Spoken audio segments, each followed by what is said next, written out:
So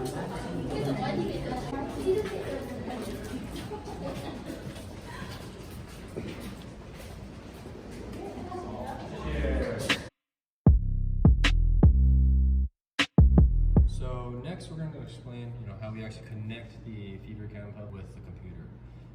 It's utilized with Wi-Fi, and here you can connect Wi-Fi, and we're using a software called Fusion. And with this app, then you're kind of able to link your notebook, computer to the FeverCam itself.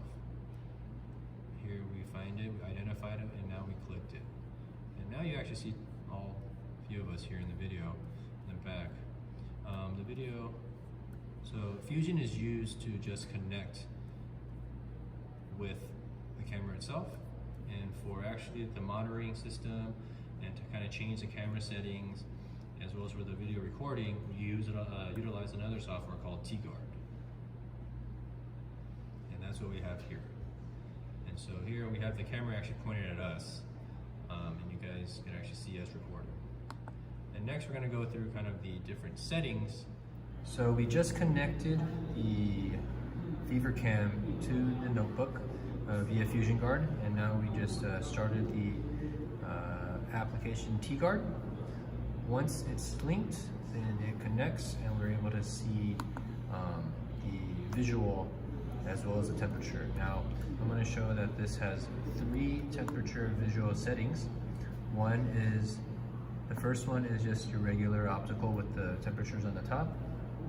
The next is just a thermal, where you actually just see different temperatures, the hot being the warmest, or red being the warmest, and then kind of yellow and the blue being cold. It also has temperature reading, so this is where it's different than just a thermal camera.